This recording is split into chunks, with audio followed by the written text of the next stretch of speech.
Magandang araw kaibigan! Tuloy po kayo sa Felicidad's Channel.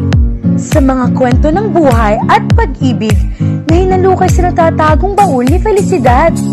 Pero bago po tayo magpatuloy, huwag niyo pong kalilimutan na i-like ang video, i-subscribe ang channel, at i-click ang notification bell para lagi kayong updated sa mga parating pa na upload.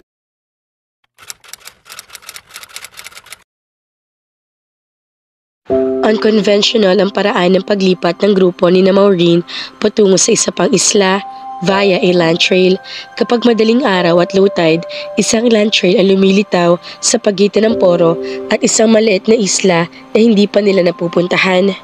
Nang makarating doon, binaybay naman nila ang dagat para makarating sa kabilang parte ng maliit na isla. 20 minutes lamang ang biyahe nila. Pagkatapos, pinasok nilang madilim na trail na isang madawag na kakahuyan. Suot ang night vision goggles, sumunod sila kay Norvin hanggang sa makarating sila sa bakuran na nag-iisang bahay sa loob niyon. Her guess was that they had reached Norvin's secret dwelling since he had run away from Eagle Squad with his family. Hindi nga siya nagkamali. Pagkatapos kumatok ni Norvin sa pinto at tumawag, bumukas iyon at sinalubong ito ng yakap na isang babae. Si Minelli iyon. May kumurot sa puso niya habang pinanonood nila si Sergio ang eksena. Tinanong ni Minelli si Norvin kung maayos bang lahat. Tumango ang lalaki. Tinanong ni Norvin ang babae kung maayos ba ito at ang anak na sinagot ni Minelli ng tango. Norvin had a family at nakikita ebidensya niyon sa mukha nito. Wala nang dating malamig na kinang sa mga mata at karahasan sa guhit ng mga labi nito. Norvin now had a compassionate face of a person who knew how to care. Naroroon din naman ang anino ng masakit at masamang nakaraan na hanggang ngayon ay alam niyang tinatakasan pa rin ito. We need to get him out of here. Determinado niya naisip habang naghihintay roon katabi si Serge. All he needs are a few information. He needs my help. Sa wakas, tumingin sa kanila mag-asawa. Nakita niya ang takot sa mga mata ni Minelli at pagkalito kung dapat ba ito magtiwala sa kanila. Nakita niya ang paghigpit ng pagkakahawak nito kay Norvin na parang natatakot itong saktan nila ang asawa nito. Pinilit niyang ngumiti habang palapit sa mga ito. Ako si Mau, sabi niya. Inilahad ang kanyang kamay dito. I'm an on-board psychiatrist of Eagle Squad and my husband doesn't need a shrink. Agad na sabi ni Minelli. Norvin stepped in before Minelli could say anything else. Pasok kayo. Minelli, ipaghanda mo kami ng kape please. Sa sala, saglit na tumingin si Minelli kay Norvin bago ito tumango. Ilang kandila ang nagbibigay ng liwanag sa loob ng sala ng bahay at hinubad niya ang kanyang night vision goggles. Inilibot niya ang tingin sa paligid bago umupo sa sofa. Kahit paano, Norvin and Minelli had made the home of the place. Wala mga framed pictures na nakasabit sa dingding pero may mga unan sa upuan na gawa sa mga ritasong at may malaking handmade carpet sa sahig. Amoy rin sa kabahayan ang nilutong ulam mula sa kusina. Ang hula niya ay walang kuryente roon. Hindi niya masabi kung paano natitiis si Minelli ang ganoong buhay gayong sanay ito sa karangyaan. Minelli must have really loved her family. Tumingin siya kay Serge, pagkatapos ay kay Norvin. You should have come to us sooner. Palinisin niya dito. Karamihan sa mga alaalang bumalik sa akin ay tungkol sa nakaraan ko. Ilang buwan bago ko nakilala si Cassie, sabi nito sa kalmadong tinig. Ang tungkol kay Cassie sa Eagle Squad, mga pira-piraso lamang at nahirapan akong pagsama-samahin agad. Nung una akong tumakbo kasama si Minelli, ang akala ko si Joselito Ocon ang tinatakbuhan ko. Hindi ko naalalang patay na siya. Si Joselito Ocon o Boss Joel ay isang halang ang kaluluwang pirata na pinagsilbihan ni Norvin noong isa pa itong kriminal. Sa pag-aakalang biktima ito ng isang masamang sistema ng gobyerno na nagrebelde ito at sumama sa mga pirata na kasagip dito sa dagat. Iyakap nito ang buhay ng pagiging pirata at gaya noong sundalo pa ito, he played a good pirate. Naalala ko kung paano sila pumatay, walang awa, at kung paano naman ako nakarating sa lugar na iyon at naging parte ng buhay ng asawa at anak ko. Hindi ko pa noon alam, pero natakot akong baka iniisip ni Boss Joel na tumakas ako at madamay ang mag-ina ko. Nang maalala ko si Cassie, alam ko na sa pagkakataong iyon na wala ng Boss Joel o mga pirata. Pero alam ko isa akong kriminal na pinaghahanap ng mga pulis, ng NBI. Ayokong makulong. Ang mag-ina ko pa lang, ang tanging masasabi kong mayroon ako sa buhay ko na normal at masaya. Hindi ko kayang iwan yon. Pero kahit noon, Unti-unti ko na naaalala ang Eagle Squad, maging ang codename ko at ang mga paraan kung paano makakakontak sa inyo. Kaya nagsimula akong maniwala na hindi lamang ako nag-iisa isang buong buhay ko. Pero sa huling panahon, bago ko nawala ng alaala, ay sinusubukan kong bumawi sa mga kasalanan ko sa pamamagitan ng pagtulong sa inyo. Naalala ko yung impormasyong dala ko, ang chip sa alit ko. Kahit nung kumontak na ulit ako sa inyo at sinubukan kong balikan ang trabaho ko, hindi ko pa rin talaga alam ang ginagawa ko. Nagkaroon ako ng takot na hindi na ako makakabalik pa sa dati. Pero kung ano ko talaga, hindi ko pa rin maalala ang lahat-lahat. Sinapo nito ng 2 kamay ang ulo nito na parang masakit iyon. Hindi na siya nakatiis. Norvin, Agent Sparrow. Ikaw sa Agent Sparrow bago ka nawala. Nag-angat ito ng tingin sa kanya. Pilit siyang umiti dito. But for a while, naging si Rainier ka. At naranasan mong mamuhay nang wala ang sama ng nakaraan. Ang pait ng kahapon. Nagustuhan mo ang bagong mong identity.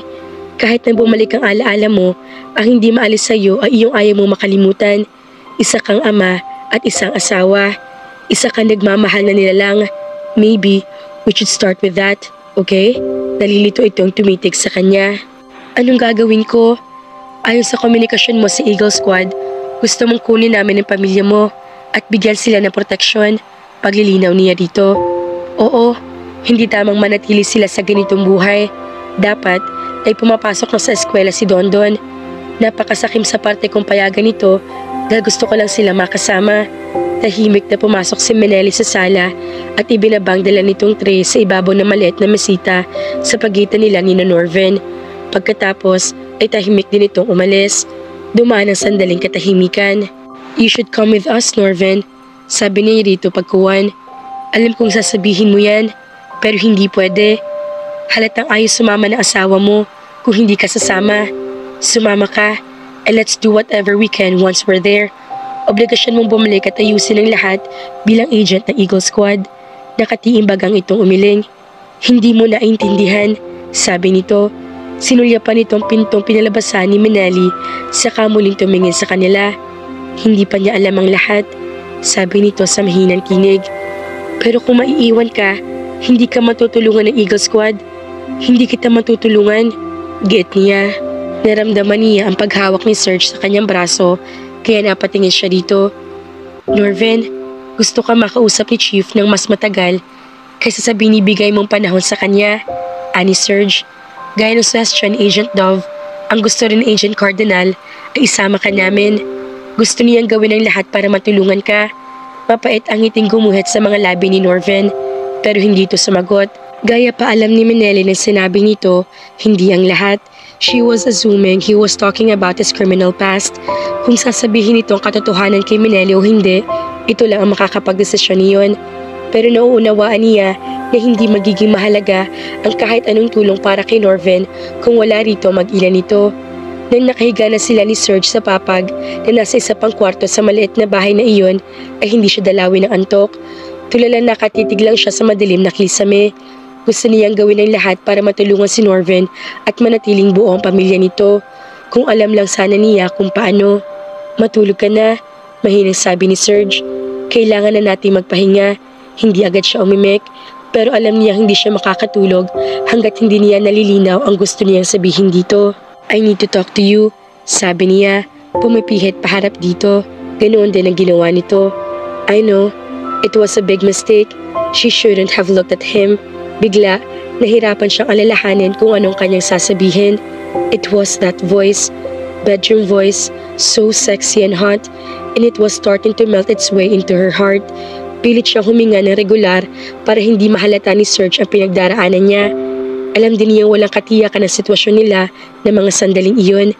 Kinailangan niyang ipunin ang lahat ng kanyang lakas upang pigilan ang kamay niyang umangat at haplusin ang mukha nito. Let's talk tomorrow. Inaantok na kasi ako. Bigla niyang sabi, sabay pihit at talikod ng higa dito. Whenever you're comfortable, sabi nito. Napapikit siya dahil nahimigan niya ang panunodyo sa tinig nito. Ginawa niyang lahat para makatulog, ngunit napakatagal bago siya hinila ng antok. Nakapikit pa si Mau at hindi pa nagigising ng tuluyan ng kanyang diwa. She was in a haze, a magical haze that was comfortable and peaceful and warm. Nakihimlay ang kanyang piskes sa mainit at malambot na unan. Ngunit kakaiba sa lahat ng unan dahil ramdam niya ang banayad na pagpintig niyon. May nakapalipot ng matitipunong bisig sa kanyang baywang. Unti-unti tuloy nagising ang diwa niya at narealize niya na may nakayakap sa kanya at nakaunan siya sa dibdib nito. Napaungo siya. Oh no, not again. Narinig niya ang mahinang tawa ni Serge. Hindi niya napigilang mapangiti. Humigpit pa ang pagkakayakap nito sa kanya bago siya nito binitawan. Bumangon nito at bumaba ng kama. Tumayo ito sa tabi niyon at tumingin sa kanya. Naging masuyo ang kanyang ngiti at kasabay niyon, pakiramdam niya ay natunaw ang kanyang puso. Hindi siya makapagsalita. Napailing na lamang siya nang muli itong tumawa. You have one day to convince Norvin to go with us. Sabi nito, babalik ako sa hotel. Blue Jay and Chica D will be meeting me there. You will stay here. Kung successful ka, baka mamayang gabi ay maisama na natin ang buong pamilya. Nagbuntong hininga siya pagkatapos umupo sa higaan. Isang araw lang, umupo ito sa tabi niya. Maybe Norvin would turn himself in later. I don't think he could stay away from his family that long. Tumingin siya rito. Kailan kong makausap si Blue Jay. I'll set a safe communication with you when I get there. Tumango siya. Thanks. Ilang sandaling katahimikan ang dumaan. Pagkatapos ay yumuko ito at hinalikan siya sa noo. Saka ito tumayo at lumabas ng pinto. Nakaalis na ito nang lumabas siya ng kwarto. Nasa kusina si Manelli at isang batang lalaki na nakaupo sa pinakamataas na stool doon. Alam niya si Dondon yon. Gaya ng larawan nakita niya ay kamukhang kamukha ito ng ama nito. Maliban sa kulay ng balat nito na nakuha nito sa ama.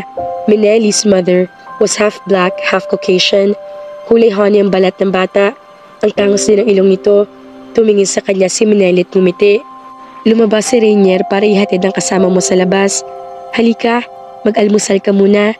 Bahagya siya nagulat dahil inaasahan niya makikita niya ulit ang pagdududa rito tulad na nagdaang gabi. Sa kanya na-realize na umaarte si Manelli para sa anak nito na curious naman nakatingala sa kanya. Hello, good morning. Bati niya sa bata habang papasok sa kusina. Good morning, sabi ng bata. Pagkatapos ay nahihiya itong umiti. Saka itinago mukha sa likod ni Manelli. Nagkatinginan sila ni Manelli. Nang tumawa ito ay tumawa rin siya. He's adorable and cute.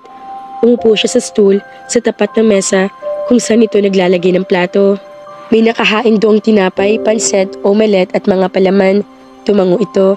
Yes, sa katahimik inilapit sa kanyang plato ang jar ng mayonnaise at ang plato ng tinapay. Hindi siya umimik habang kumakain. Pagkatapos na kumain si Dondon, nang maubos itong laman ng plato nito, ay bumaba ito ng silya. Kimi nagtanong ito sa ina kung pwede ito maglaro sa labas ng bahay. Yumuko si Manelli. Sorry anak, hanggat hindi pa bumabalik si Papa, hindi kita pwedeng payagang maglaro sa labas. Why don't you go back to your room and play with your blocks?